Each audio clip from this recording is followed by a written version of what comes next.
कछुन परीक्षा और कीन गुसाई, हाथ जोड़े के नाथ सुखना।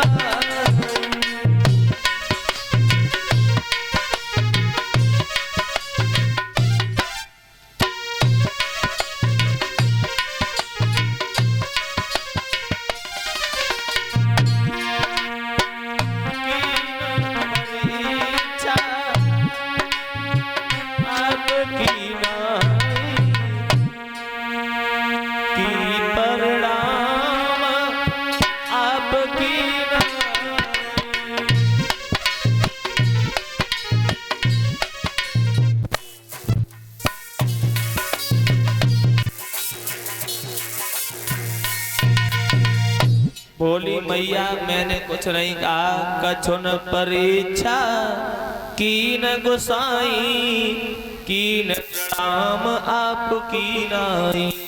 मैंने तो केवल प्रणाम किया था और उन्होंने पहचान लिया, हम चले आए। अब आप हमें अम्मा बता रहे हो, माता जी कह रहे हो। सती जी कहने लगी हैं, स्वामी आप हमें क्यों लजा रहे हो, ऐसे न बोलो।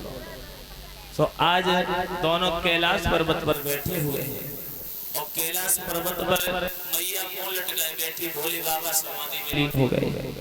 तो देवर्षि नारद चले आ रहे और देवर्षि नारद चले आ रहे तो उन्होंने देवर्षि नारद जी ने कहा, माता क्या हो गया है, क्यों बैठी हो? पिताजी कहाँ है, भोले बाबा कहाँ है? बोले समाधि में लीन है, आज हमसे बोली न रहे, बोली न रहे। तुम तो कहते हमसे बहुत बड़ो प्रेम करें, हमसे इतना प्रेम करते हैं कि हमारे सिवा किसी दूसरे की ओर देखते भी नहीं है। आज क्या हो गया? तो बोली मैया बेटा प्रेम तो वे हमेशा रोज करें, लेकिन आज कुछ ऐसी बात हो गई जिससे गुस्सा हो गए। अच्छा प्रेम तुमसे रोज करें? बोले हाँ। तो कभी तुमने पूछा है? एक बात नहीं बताई उन्होंने। कौन सी एक बात नहीं बताई? बोले पहले ये बताओ आपसे प्रेम करते हैं या आप या झूठ बोल रही हो? मैया झुझला की बोली बेटा प्रेम तो बहुत करें, लेकिन आज ही कुछ ऐसी चाल हो गई है जो आज बोल ले नहीं, समाधि में लीन हो गए। तो नारद जी ने इंजेक्शन लगाए दो और इंजेक्शन लगाए के बोले देखो आज अपने पति से ये पूछना कि उनके गले में ये माला पड़ी है मुंडों की, ये माला क्यों डाल रखी है और कहां से आई? सो पार्वती के सती के दिमाग में घूम गई महाराज और बोली कि ये बात तो हमें बताई ना उन्होंने, ये बात हमें बताई ना, इतनी साल हो गई हमारे साथ रहते रहते, चलो आज हम यही पूछेंगे। सो देवर्षि नारद इतनी बात कह के चले गए। अब कैलाश पर्वत पर मैया बैठी हुई है, भोले बाबा ने भजन किया है, समाधि को तोड़ा। तो आज वही बात उनके दिमाग में गूंज रही है, बोले तुम हमसे इतना बड़ो प्रेम करो, सब कुछ बताओ, लेकिन ऐसी बात इस माला में क्या है जो आपने छुपा ली, क्यों नहीं बताया हमको? ये माला तुम्हारी कहां से आई, मुंडों की माला पड़ी हुई है। तो भोले बाबा बोले सती ये मुंडों की माला तुम्हारी है। बोले हमारी? बोले हाँ तुम्हारी है, तुम इतने बार मरती रही और हमने तुम्हारे शीश लेकर के इस माला में प्रवृत्त कर लिए, इससे हमें ध्यान है। बोले हम इतने बार मरता रहे तुम एक बार नहीं? बोले हम अमर हैं, अमर कथा जानते हैं। तो आज पार्वती के दिमाग में वही बात गूंज गई कि हम भी अमर कथा सुनेंगे। अरे मैं भी अमर होना चाहती हूँ, मैं क्यों बार बार मरूं? तो मुझे भी स्वामी वो कथा सुनाओ। सो जिद ठाने गई कि हम भी कथा सुनेंगे। भोले बाबा ने मना किया, आप कथा को नहीं सुन पाओगी क्योंकि ये शरीर है महाराज हद का, इस शरीर की आगे नहीं जा सकता और इसमें बेहद की कोई चीज पड़ेगी तो ये सहन नहीं कर पाएगा। आपने देखा होगा कथा में कोई ऐसी बात आ जाती है बेहद की जो हमारा शरीर सहन नहीं करना पड़ता, निद्रा सी आने लगती है, सुस्ती आ जाती है, आप उस कथा को नहीं सुन पाओगे। लेकिन पार्वती मैया नहीं मानी।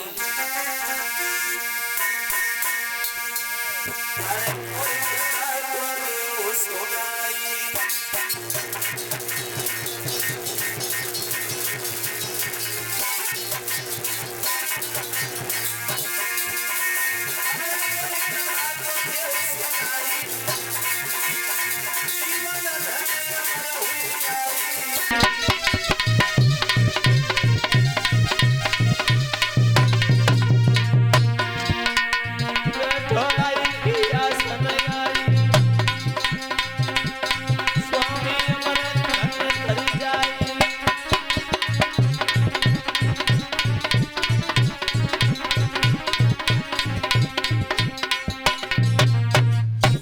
भोले बाबा बोले तुमसे सहन नहीं होगा, तुम नहीं सुन पाओगे, इसलिए मान जाओ। बार बार महाराज हट पड़ गए और पत्नी अगर 3 बार कहे परीक्षित महाराज कि हम तो जो काम करेंगे और तीसरी बार बोल रही तो कल लेंदो ताई में बुलाई है और न मानो गाड़ी खतरा से बाहर है, फिर न रुकन भाई। पार्वती ने कहा कि आप सुना रहे हो या नहीं सुना रहे? तो भोले बाबा बोले अब तू नहीं मानेगी तो चले। तो आज अमरनाथ की गुफा पर लेके अपनी योग शक्ति से आज वो गुफा को खाली कर दिया। कोई जीव जंतु नहीं है और कोई जीव जंतु नहीं है।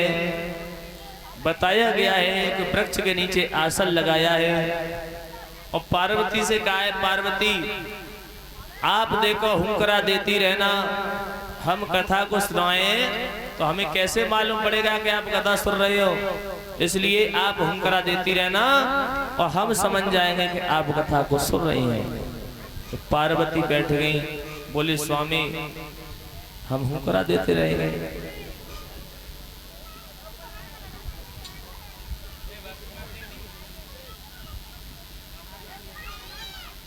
बताया गया है भक्तों, इधर पार्वती मैया बोली है स्वामी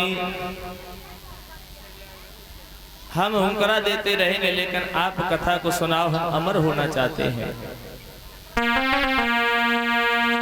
सूत जी महाराज समझाने लगे हैं हे सौनकादिक ऋषियों, भोले बाबा ने बार बार मना किया लेकिन नहीं मानी, तो उन्होंने आज अमरनाथ की गुफा में जाकर के आज उस गुफा को अपनी योग माया से खाली कर दिया। कोई जीव जंतु सुन न ले, आज पार्वती मैया को सामने बिठा लिया।